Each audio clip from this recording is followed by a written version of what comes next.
And we're welcoming one or two other people here. Okay. Okay, again, officially and being recorded. Welcome everybody to the fourth Zach Bates Eco Adventure Read-Up Hour. I am thrilled to have you here. We'll probably have some additional people joining, and I'll do my best to keep an eye on the screen. I'm not actually going to change my own video here in just a moment. Maybe, maybe not.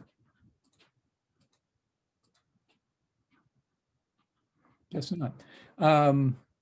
Again, welcome. I am Brad Swift. I'm here with I guess you could say my co-host, my co-reader for sure, Benjamin Fife, the waving there. And we will be facilitating this as we continue to invite and welcome people into the room. It's great to see everybody here. One of the things that we would like to do is I'm going to do a very brief and try to keep it as brief as possible recap, because some of you are here for the first time and we're about just a little bit beyond halfway in the book. You know, it's 16 chapters and we'll be covering chapter 7 and 8 this week. So I'm going to do a very brief recap, and then I'll turn the majority of the reading over to the person who does it professionally. And that is Ben Fife. He is the audiobook narrator of the Zach Bates series and a whole wealth of other books as well. So we want to start very quickly in the recap. So in the first chapter, we meet the members of what is to become the Eco Adventure team. And that story then starts off with young Zach Bates. He's cleaning out the cages of his small private zoo while his Karen Terrier friend Angus grows bored, waiting for Zach to finish. So he runs across the street to the park to chase squirrels, one of his favorite pastimes. Unfortunately, he doesn't check for traffic on the way back. He's struck by a car. And Zach and his mother, Kalita, rush Angus over to Dr. George's hospital, where Zach meets not only Dr. George, but also her young daughter, Allison, who's about Zach's age. It's also there that he meets a mangy black cat who introduces herself as Rainforests, the last living magic cat. And that's right, she can actually talk, though she's very careful to make sure to hide that from anyone other than Zach. So she convinces Zach that she can save Angus's life, but only if he promises to agree to do something for her. But she won't tell him what it is.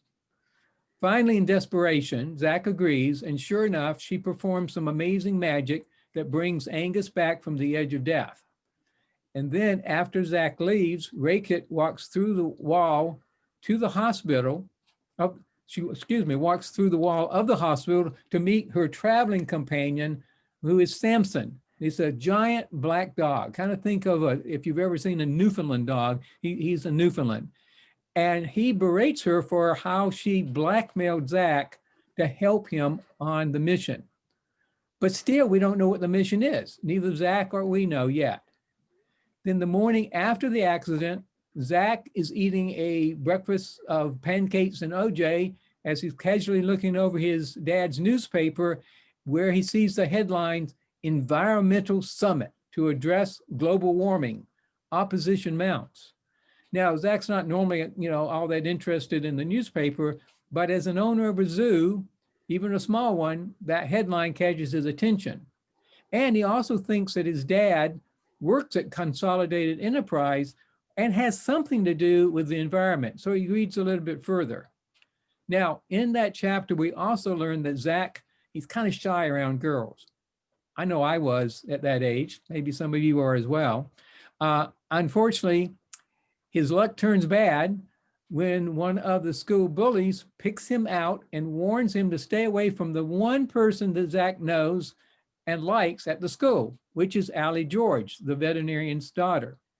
Now, if that wasn't bad enough, Zach then learns what Raykit the magic cat expects him to do. And so I'm going to read just very briefly what he has to do. What she says is, at the United Nations Summit, you need to take our mandate before the world leaders. You are to persuade them, the leaders of the world, to cease the careless and needless poisoning of our planet. And you are to make sure they understand the animals who they share this planet with will no longer stand for carelessness. Now, Zach can't believe this. He can't imagine how in the world he's supposed to do this, but she says, don't worry, just return here the next morning and we're going to start the mission.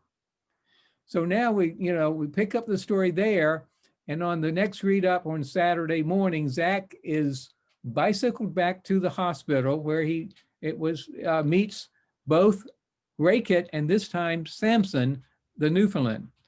And he realizes that Samson is a lot friendlier than Raykit is. It turns out that Samson has his own special powers that actually comes from his partnership with Raykit.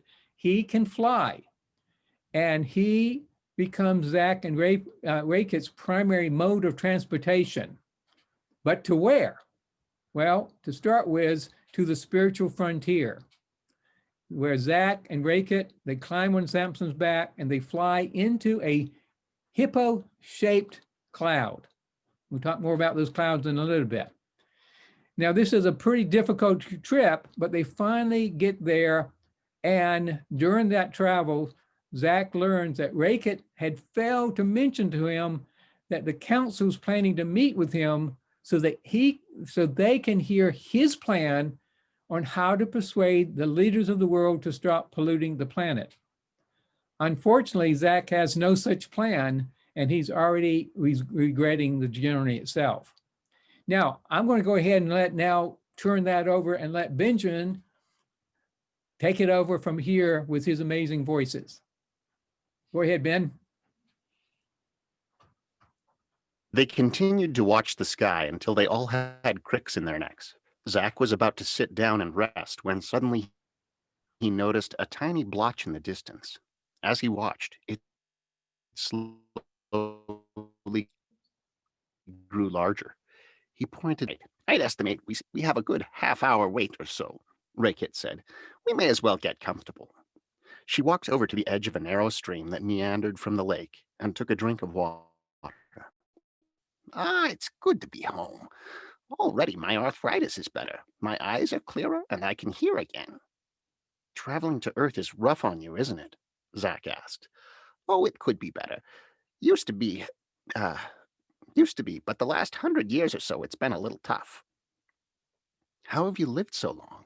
Zach asked. He walked over and sat down beside her. Raykit didn't answer at once, but instead cleaned herself. After a moment, she looked up and said, It's a gift from the other cats. You've heard, I would imagine, that cats have 9 lives? Yes, Zach replied. Well, many years ago, all cats had 10 lives, including the few magic cats around at the time. It seemed a way short lifespan, so all the cats agreed to give one of their lives to a magic cat. Nowadays, I'm the last remaining magic cat, and so they just keep going as long as they can. And what about Samson? Raykit smiled. Well, that wasn't so easy. They all raised a fuss when I first told them I wanted a dog for a serf. She looked up and saw Samson watching them. For an assistant. It took quite a bit of convincing, but they finally relented. They still give their lives to me, and I in turn pass some of them on to Samson. She smiled again. I sometimes wonder why. Zach heard Samson mumble something. He looked up and noticed the floating island drawing near. What can I expect on the island? I mean, what should I say? Raykit curled herself into a ball and closed her eyes, as though about to go to sleep. After a moment, she answered, The council won't be listening to what you say, as much as watching who you are being. What's that supposed to mean? Zach felt a bit exasperated by the strange comment. Well, you've been around animals long enough to know we can sense whether a person really likes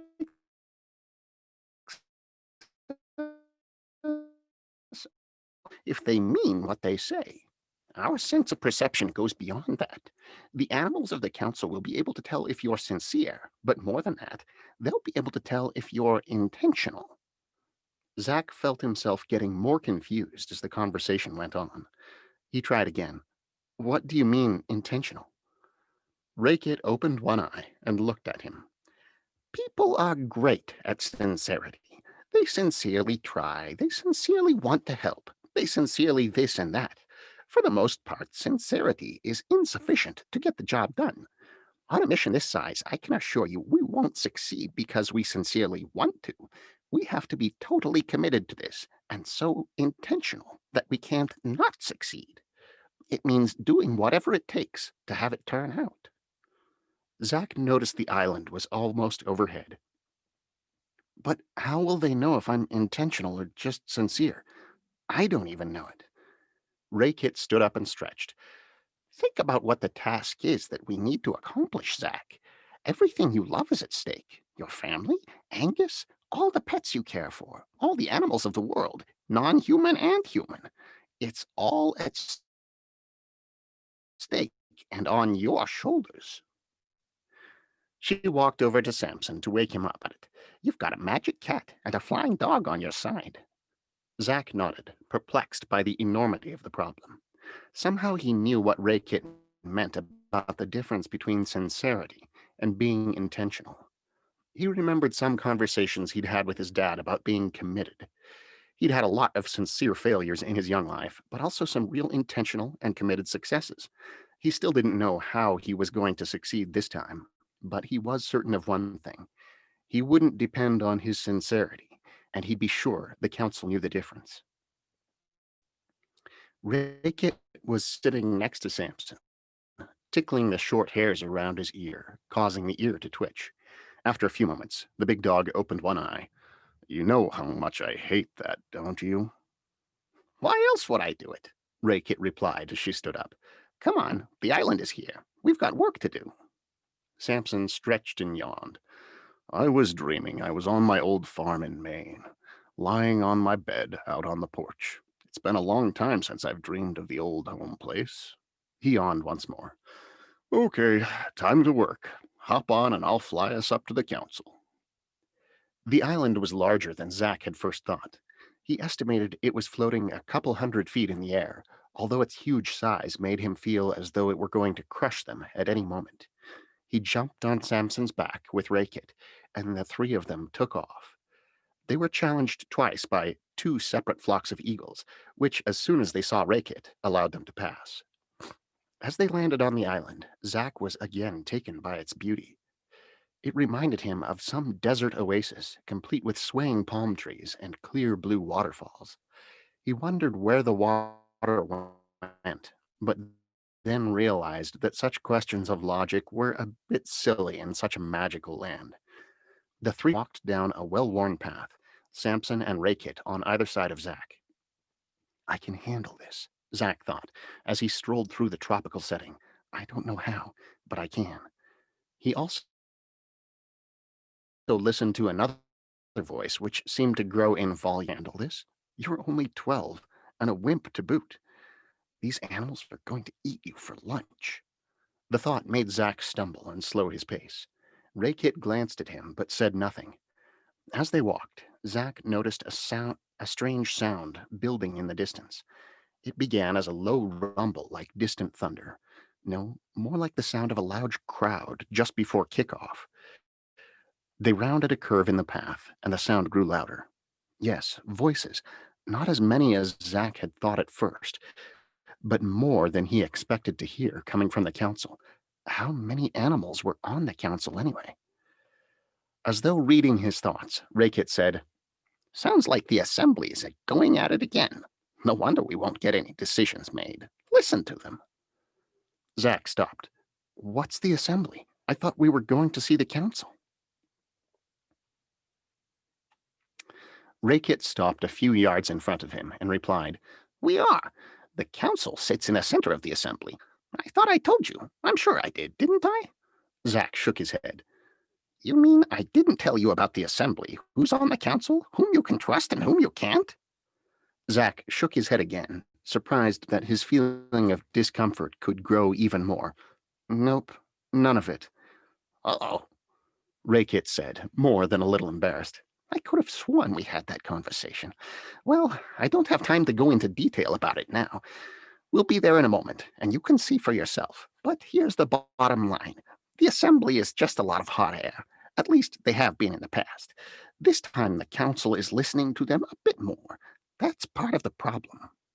On the council is Sphinx. He's a lion, head of the carnivores and very powerful.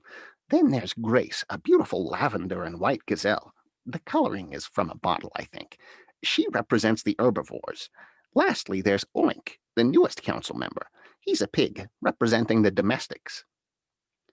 Raykit started walking again, but slower than before. Oink is our ally, more clever than he looks, but inexperienced.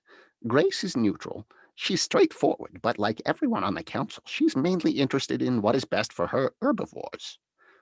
Raykit stopped again and looked at Zach. Sphinx is not to be trusted. He's the eldest on the council, the strongest and most listened to. He doesn't have absolute power, and it really irks him, so be careful. There, we've had our little talk and we're almost there. Let me do the talking until I introduce you, and then you're on your own. Back to you. Do is find out how to unmute myself. There we go. All right. Thank you. Now, you may have heard a little garbling, a little bit there. I can assure you that's not Ben. He is working on a cold, but that's the internet. Yeah, and if you've been on Zoom very much, you know, every now and then you'll get, you know, a little bit of that. So bear with us. That's just, you know, technology. In the books that Ben records, there's absolutely none of that. He does it perfectly. So, so before we finish chapter 7, let's just pause for, you know, a quick minute. How many of you, you know, the kids, and if you want to, if you're on the phone, you certainly can come off mute and just kind of, you know, speak up and identify yourself. How many of you have ever seen a cloud out on the sky? Maybe you're laying there, you know, on a nice summer day and you look up in the sky and you see a cloud that looks like an animal. Raise your hand if you've ever seen clouds that look like some type of animal or another. Just about. Hey, David. I know David has. He's probably, of course, I'm not sure what drugs maybe David was on at the time, but I don't know. No, I'm just kidding, of course. So I'm going to ask you to, you know, if you can come off mute. I don't know if I have a way. I probably have a way to unmute everybody. I'll let you unmute yourself. Sure, I did. I've seen animals. Okay, great. And what I want to know is, what animals have you seen in the sky? Raise your hand. I've seen like a lion. Oh, I'm sorry. I thought you were still talking to me. Yeah, go ahead. Yes, that's you're on the phone. That's fine. Go ahead. What have you seen up there? This is Don. A lion was a male lion was one of the most interesting things I've seen. Yeah, very good. Maybe that was Sphinx. Who knows? Yeah, very good. Who else? Is that Rosie over there? What have you seen, Rosie? I've seen like a dragon. A dragon. Wow. Very cool. Very cool. Can I show my Me too. picture, please? You will be able to show your picture, and you know, you can show it at any time, but we're going to actually have a show and tell time before the end. So First stapled together. I got one to show too, but I'm not going to show it yet. So, okay. How about the, I'm going to ask you over there to unmute if you can. How about y'all, Callie or Joss or Zach? Have you ever seen a cloud that looks like an animal?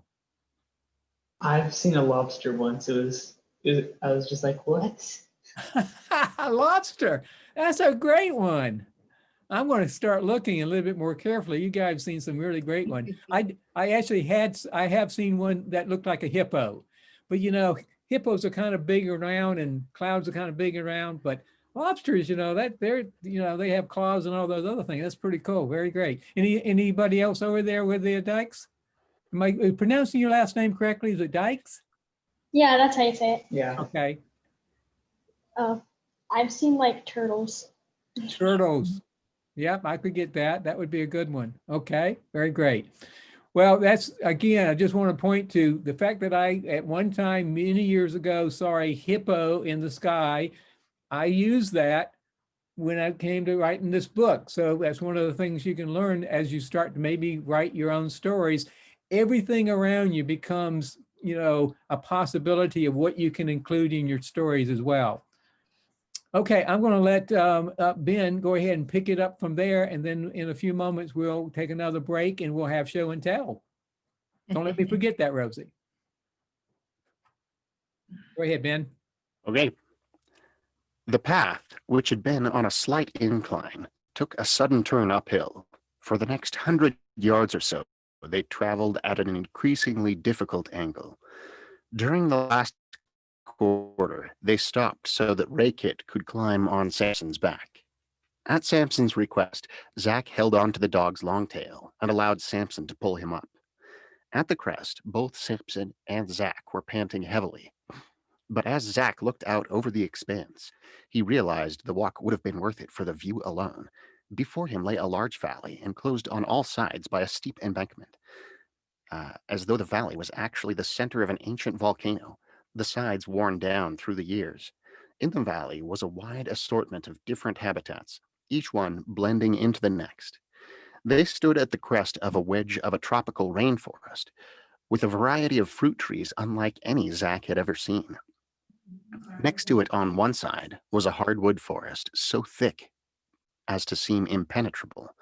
On the other side, the tropical forest gave way to a desert plain, which then blended into a large swath of grassy plains. All the inhabitants that any animal could desire, all the habitats that any animal could desire, each exquisite in its own way, existed here. Zach found himself staring with his mouth open. This Disney World's animal kingdom has nothing to compare with this place, he whispered. Don't stray from the path, Raykit whispered as they started down the slope. This wedge belongs to one of Sphinx's allies. It wouldn't be below them to take matters into their own hands. Zach glanced from side to side as he walked, suddenly nervous that he might not have the opportunity to talk to the council after all. He wasn't sure which fate would be worse. As they moved towards the center of the valley, Zach noticed more and more animals through the dense brush. They all seemed quite agitated. It seems we've arrived at an inopportune time, Samson said. Did it ever occur to you that it might be our arrival that has everyone so upset?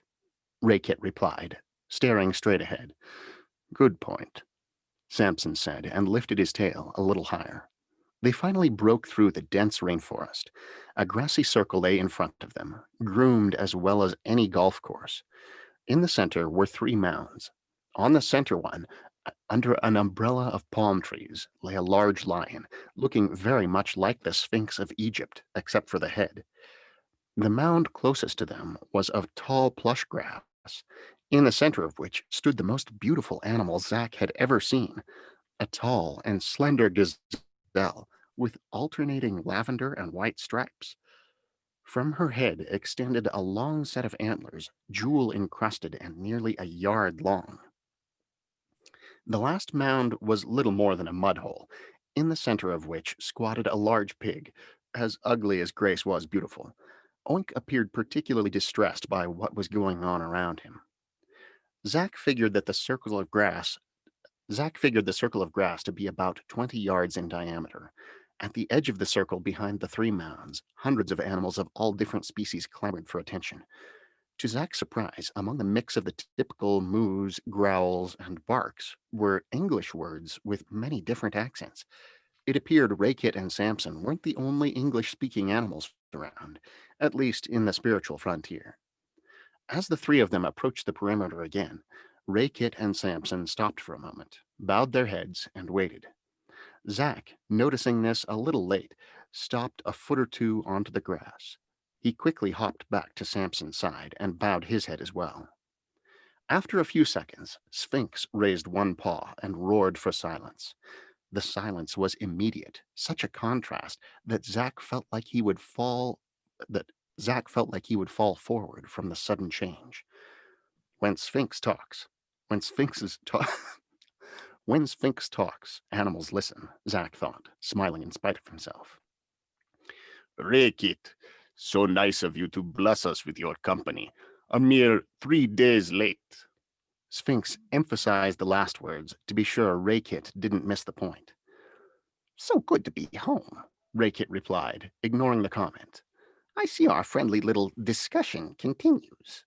Sphinx sneered his reply. Almost without pause. I grow tired of such worthless chatter. If it weren't for your reputation among the masses, I'd have moved for a vote days ago. As it is, I've had to endure this caterwauling until I begin to question my sanity. A worthy pastime, I'm sure, Rakit said smoothly. And your conclusion? What do you mean? Sphinx asked, momentarily taken off guard by the question. Your conclusion regarding your sanity. My sanity has been tested and yet is still intact. I doubt you can say as much, Sphinx said with a cutting edge to his voice. Now that you have returned, have your human say his piece so we can get on with the silly voting. My carnivores are hungry for blood. Zack turned to Samson and asked, What does he mean, hungry for blood?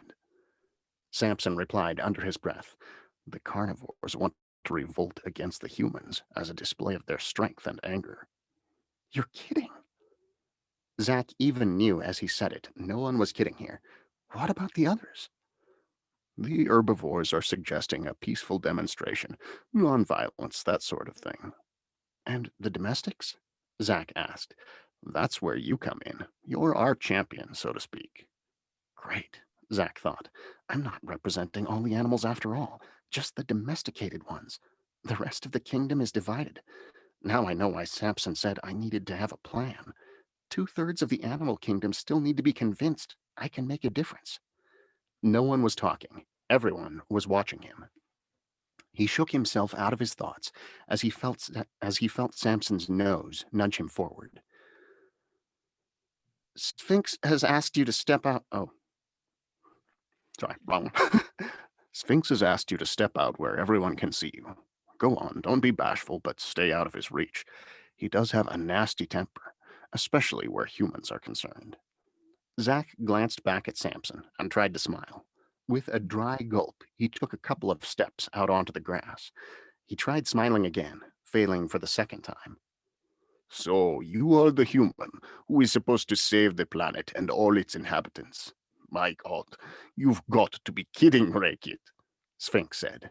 The collection of lions, tigers, and other carnivores behind him roared with laughter.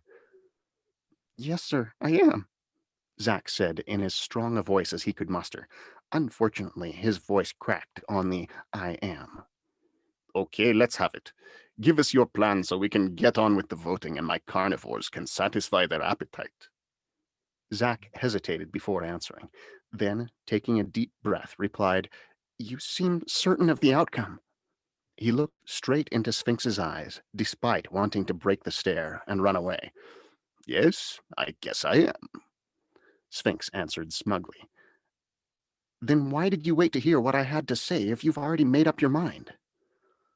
Because there are other minds which are not made up, Sphinx replied, glancing first to Grace and then to Oink. Zack could feel perspiration trickle down the insides of his arms. It's hopeless, he thought. I don't even want to go before the United Nations, but I must. I can't let these animals revolt. They'll be massacred and many innocent people will be killed as well. What could he say? How could it possibly sway Sphinx and his cohorts if their minds were already made up? After all, if he stopped now, who could say he hadn't tried? He could tell Rakit that he'd done his best, and that it wasn't his fault that the carnivores wouldn't go along with it. Yes, he could go home knowing that he had sincerely tried, but would he be able to look himself straight in the eye when he arose in the morning and look in the mirror? Rakit might buy it, but he would always know that he'd not given his all. Then, slowly, as he pondered his fate, he heard his brother's voice. As he as he pondered, he heard faintly his brother's voice. It was something Luke had once said when he was in a jam with their dad. Tell the truth as best you know it. He broke his staring battle with Sphinx and glanced at Grace and Oink. Grace seemed genuinely interested in what he had to say, while Oink just appeared overly anxious. Still, he got the impression the other two animals were open to an alternative. He took a couple steps closer, took another deep breath. I don't know what to tell you, animals of the council. I wish I could say I have the perfect plan on how to save the world, but I don't. I don't know what it will take, not exactly. He heard the murmuring voices build at his words. It wasn't what they wanted to hear. That's okay with me, he thought. I didn't ask to be here. It was the truth, as best as he knew it. I can say this. What it will take is all of us pulling together. All of us. He repeated the words slowly to let them sink in. It's going to take all the animals pulling together, not divided by our differing opinions. The murmurs stopped for a moment, and so did Zack. He looked at each of the council members again. Right now, you are divided into 3 different groups. Each one of you thinks your answer is right. I don't have the answer, he said with a shrug. I don't even have a plan, not yet. The murmuring started again. He raised his hands for silence and was surprised to get it.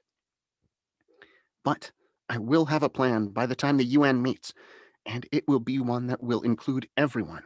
When I say everyone, I mean everyone, all animals. All I ask for is your cooperation, at least until the end of the summit. If my plan doesn't work, then you can revolt or boycott or whatever else you want to do. Until then, give me a chance to speak at the UN. Zack glanced at Raykit and Samson, then back to the council. You've given me 2 strong allies. They've accomplished much for your council in the past. With your support, we can do it again. There was a long silence. Finally, Grace broke it with a question. Little one, you ask for our cooperation, is that right? Yes, until after the summit. And I ask that you all be available to take part in my plan once I know exactly what it is. The human boy speaks straight, she said, turning her attention to Sphinx. What do we have to lose if we wait another month? If there's any chance he can convince the humans, I say we should give him the chance. Time enough for other actions later. But my carnivores are tired of waiting, Sphinx blurted. Sphinx, your lordship, Zack added, unsure what to call the great lion. It may take revolting against the humans to achieve our goal. I don't know. But I don't think it will work. Remember, we humans are very skilled at killing. We've been practicing for thousands of years. You may kill a few of us, but at what cost to yourself? We carnivores know a few things about killing ourselves, little one. For some reason, the title Grace had given him didn't sound the same when Sphinx used it. Yes, that's true. But what chance will you have against our armies, against tanks, missiles, our aircraft, just to name a few of the weapons at our disposal? The murmurs grew again, but this time he heard voices saying, He's right. What chance would we have? Evidently, Sphinx heard them too. Sphinx considered what Zack had said. Finally, he said, Oh, all right. We'll wait, but only until after the summit is over. And will you listen to my plan when I come up with it? Agree to do whatever I ask to accomplish it? Zack persisted. Well, now, wait a minute. I don't know that I can agree to something. I promise it won't be any more dangerous than what you are already planning, Zack asked. Well? Oh, go on and agree to it, Grace said. For 1 month, we should be able to pull together and put our differences aside. I'll agree to it. So will I. Oink spoke up for the first time. All right. For 1 month, Sphinx finally agreed. Grumbling started behind him, but was quickly squelched by an angry glare from the giant beast. Good, Zack said, taking a deep breath for the first time since he began talking. Now, how can I keep in touch with you? It depends on what you mean by keeping in touch, Oink said. All animals have an inner knowing, an in-touchness, if you will. Not a clear communication in the sense humans mean, but a deeper intuitiveness. Unfortunately, most humans have lost this connection with the rest of the animal kingdom, so I guess you will have to depend on Raykit and Samson. Does that include the animals still on Earth? Zack asked. Oh, sure. The channels aren't used as much as they once were, but they are still available. As long as Raykit or Samson are with you, we'll be able to read how things are going in a general way. Oink continued. In other words, we'll know if you fail, Sphinx growled. You won't have to worry about that. Good, replied Zack without hesitation. Then obviously you'll also know when we succeed. Humph, was the only comment from Sphinx. Zack thought for a moment to see if he had anything else to ask. It slowly dawned on him that he had passed his first test, and he had no idea how or where the words had come from. For a brief moment, he saw a glimmer of possibility. Maybe he could make a difference with the UN. You've got to be kidding, the other voice thought. It's one thing to get a group of animals to go along with you for a few days. What makes you think the leaders of the world are going to listen to you? Besides, you need a plan that will alter the world forever, not just for 30 days. One step at a time, he countered. At least I have a little time to come up with a plan. Realizing the audience was over, he backed off the grass. He noticed Raykit nonchalantly cleaning herself as though nothing had happened. Samson stood straight beside her, his head in the air, his chest pushed out. At least he's proud of me, Zack thought. Let's get out of here, Zack replied under his breath. Yes, I'd say it was time to leave, Raykit replied. Now the real work begins. Back to you. Thank you. Great. Good job there. All right. So we're going to, again, just take a brief break, and then we will dive into the final chapter for this evening. This is opportunity for some show and tell on the coloring pages. I'm going to go back over to the view where I can see everybody because I want to see them as well. So if you have a coloring page and you may have more than one, I'm going to ask you to first raise your hand, and then I'm going to put it on view so I can center in on the particular person, or at least I'm going to try that. So looks like Eleanor and Rosie and Marco has one. So raise, let's see it. And I'm going to see if I can get over to your view here. I think what we're going to need for you to do is to take yourself off of mute and then talk a little bit so you'll show up on the big Let screen. Marco go first. There we go. So Again, I didn't color all of the picture. very good. There. And then I'm gonna turn it. Eleanor made these papers, so now it's Talila's turn. Okay. Let's see what we got here from Rosie. So here's the special Thanksgiving one. Very good. Puts mine to shame. I'm going to show I mine use anyway. Marco's gold and silver pencils for Samson. Yeah, that's It's kind very, of shiny. very colorful and Glittery. all looks like complete work. You got it all finished. Yeah. Thank you. And there's also this little That's very nice. Look at that. Red boots and everything. All right. Thank you, Rosie. I think I saw. I also have two more. Well, okay. Let's see them. Let's see them. Here is one of the guys. There was Oink and Sphinx and Grace there, and then the other animals behind them. Very good. And the last one? It's my favorite. Oh, yeah, that's beautiful. There you go. There's Raykit. Now, here's what I'd like for you to do. I'm going to ask Nicole to come off video. I think she has some that she wants to show. I would love it if you have one either now or later, if you would actually take a picture of it have your mom or dad or somebody take a picture of it. If you need to get a little help with that, take a picture of it and send those pictures to me, and I'll post them on my website so other people around the world can see them as well. So I think that's Millie, if I remember correctly. Hey, Millie. Yes, my name is Millie. I have a picture to show too. I'll be right back. I'm gonna go get it. Okay, you go get it. And while you're getting it, Okay. I'm going to see if I can show mine. As you can see, I'm not the artist that Millie, see if I can, maybe I need to bring it back just a little bit. Now, I had made a request, actually I made a demand. There we go. I wanted to see. So if mine's not finished yet, but I finally figured out how to print off of my old computer. I had to get a flash drive and copy it and take it into the living room. So this is how far I've gotten so far.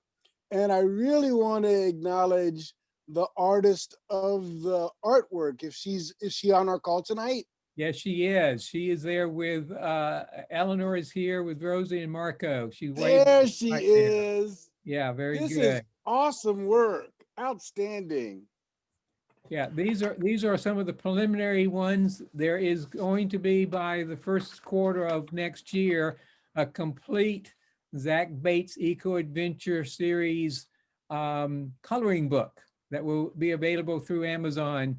So we're excited about that. And in the meantime, we're having fun with with these itself. Now let's see, where is Millie?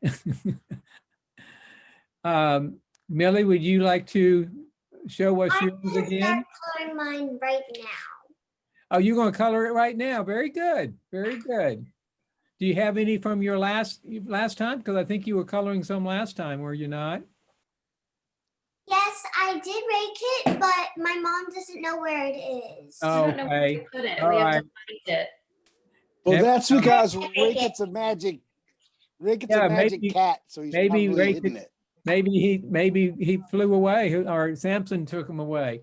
But again, if you have them and if you could take a picture of them, and then I've been sending out emails to your parents, they can attach those pictures and send them in to me, and we'll post them on our website.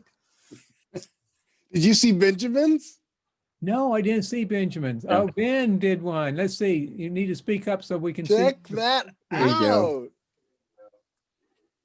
Very good. Oh yeah, he did show it to me earlier, I believe. Okay. All right, we got one more chapter we're going to try to get through here, and so I'm going to turn it back over to Ben so that he can pick it up from there. Pardon me, gotta hydrate. Yes, please continue to do so. Chapter 8, Taking a Tour. Could you tell me more about the problems we humans have created? Rakit pondered for a moment before answering. Yes, let's take a closer look. I'd suggest we take a tour so you can see firsthand how humans have ravaged Mother Earth. It might give us some ideas about how to intervene. Won't that take quite a bit of time? Zach asked, remembering he would have to answer to Kalita when he arrived home. Normally, yes, but I'll just drum up a little magic that should speed things up. Pardon me for a few minutes. I think I see an herb off the pathway there that I'll need for the spell. Samson stopped and let her climb down. Do you really think it's a good idea? Samson started, but Rakit waved him off. Don't worry, I'll only be a minute. You stay here.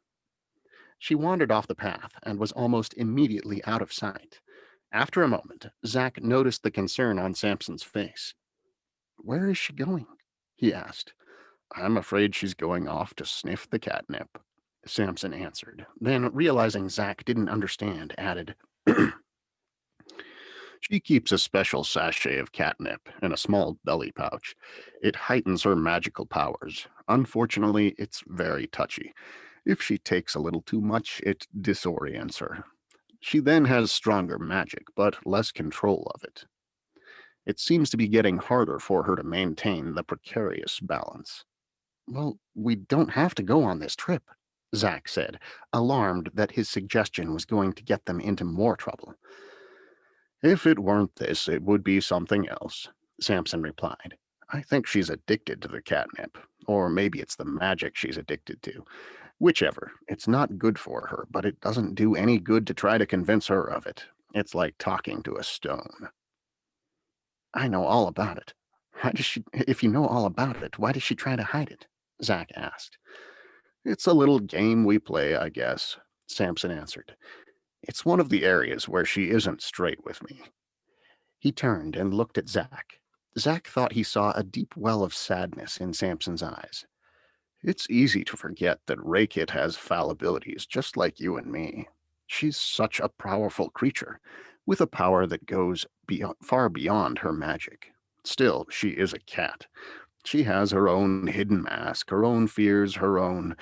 He struggled with the words. Her own shortcomings. He finished with a sigh. Zack nodded. Could it be true of people as well? Did Luke and Kalida and his father have similar fears like his own?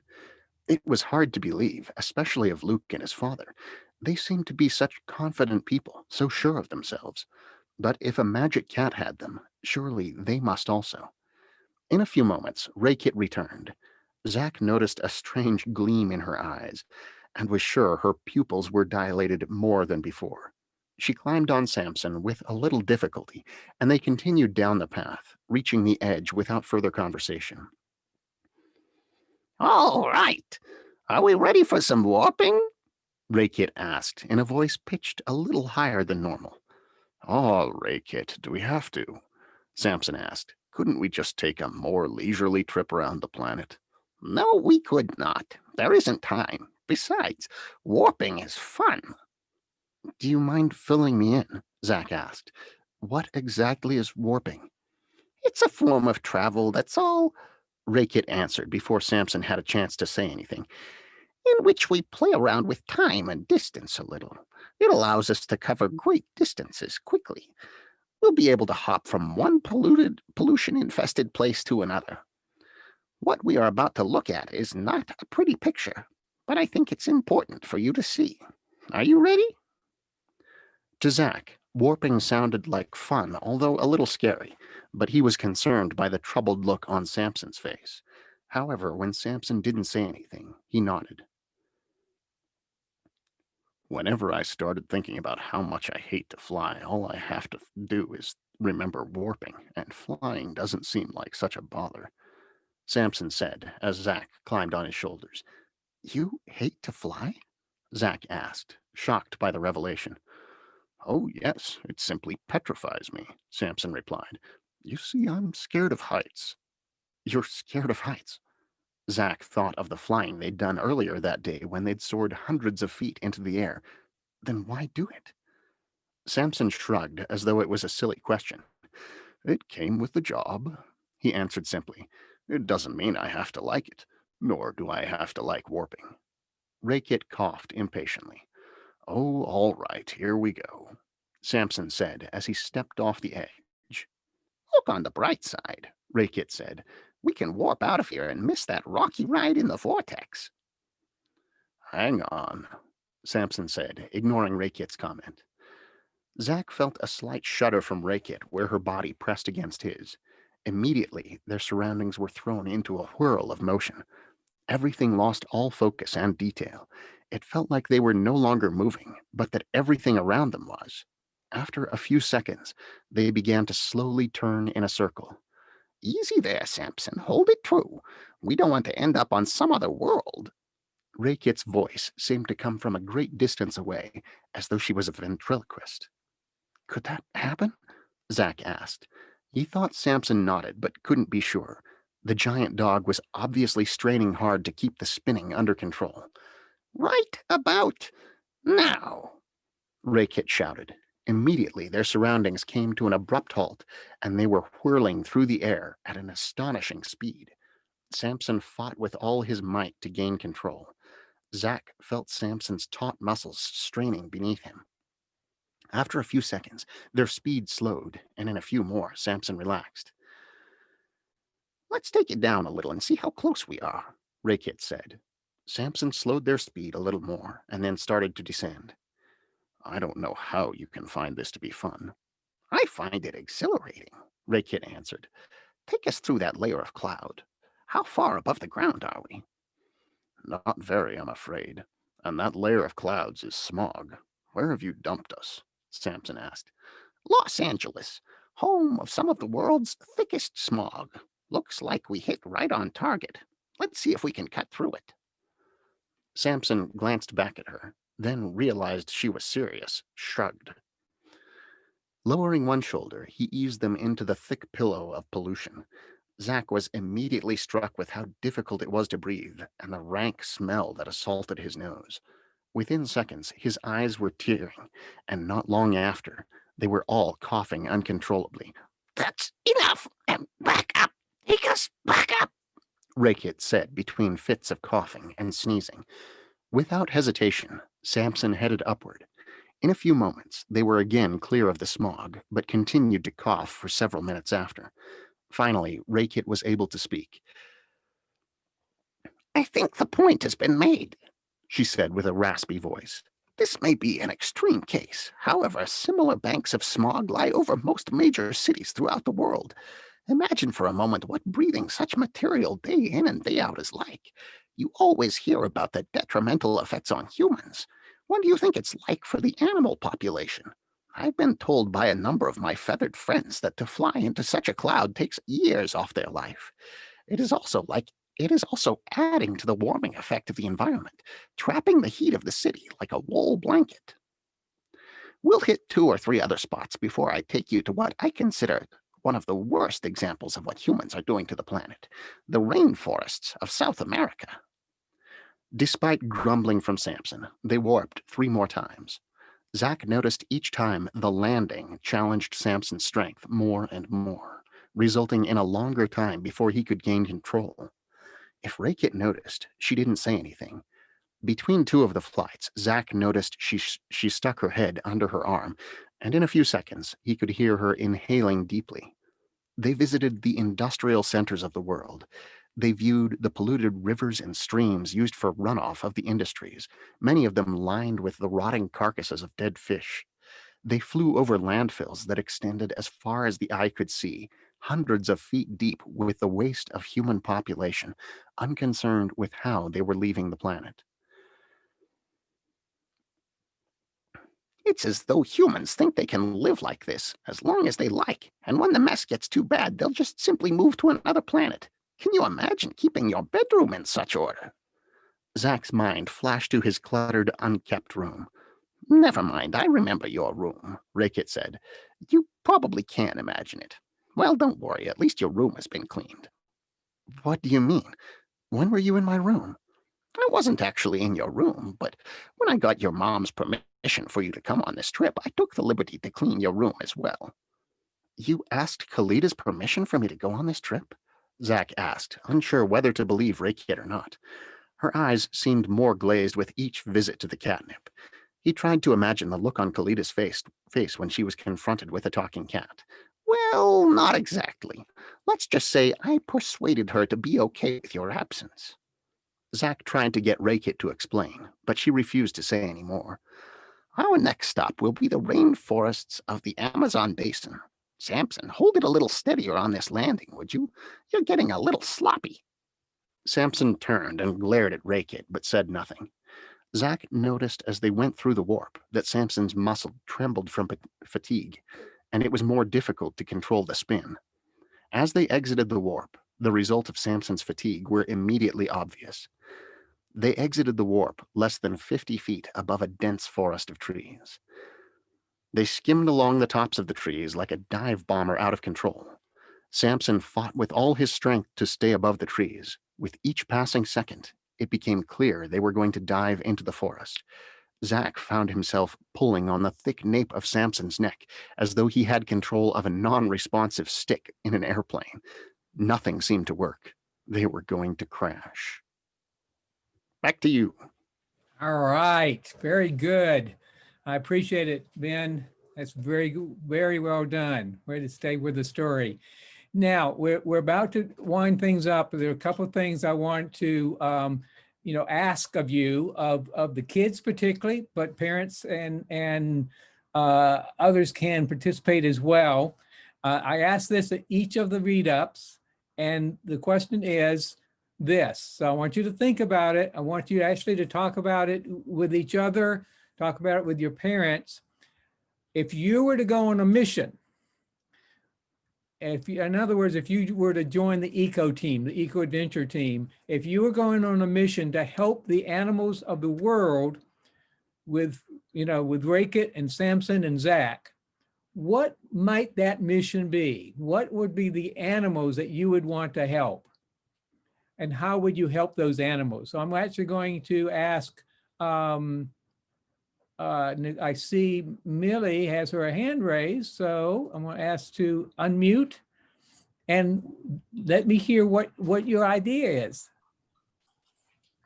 I would like to help the sea creatures. The sea creatures. All right, very good. Is there a particular ones of the sea creatures that you would want to help? Let's see. Sharks. Say again. Sharks. Okay, sharks. Yeah, why not? Sharks. Okay. Sharks could use help too. You know what mine would be? Porpoises. Because we all need to have a porpoise in life. That's left over from my old Life on Purpose days. Okay, anybody else? It looks like over here with Eleanor and Rosie, what do you guys have a one that you want to share? Come Well, on. kind of adding to what the sea creatures things, the oceans are very polluted, and like you have things like old shipwrecks that, please stop putting your finger on the webcam, that are leaking various chemicals and things into the environment around things, and so coral reefs are kind of dying out. So, like coral reefs would be a really big one that I feel would be a little easier to implement into a story because it's a little closer to like ocean, and you can typically scuba dive actually in them, but it's like things like the wreck of the Titanic is being eaten by bacteria and things, and so many different shipwrecks on the bottom of the ocean. Got it. It's just definitely a lot of ocean pollution. Very good. It's easy to not realize that the coral reefs are alive. Those are little animals that make that, so that would be a very good one, and definitely one that's in real jeopardy itself. So again, I'm going to ask you to be thinking about that, and if you come up with an idea, talk it over and put it in a message, an email, or you can go to our website now. We now have the capability on that website, on the same page that you go to register for the read-ups. You can leave an audio message up to 1.5 minutes long, and that'd be a great way to leave a message about what you would like the mission to be that you would go on. I'm now going to share my screen again. I actually need to move things around just a little bit, so bear with me. We're going to give you a couple of announcements and announce a big surprise here in just a second.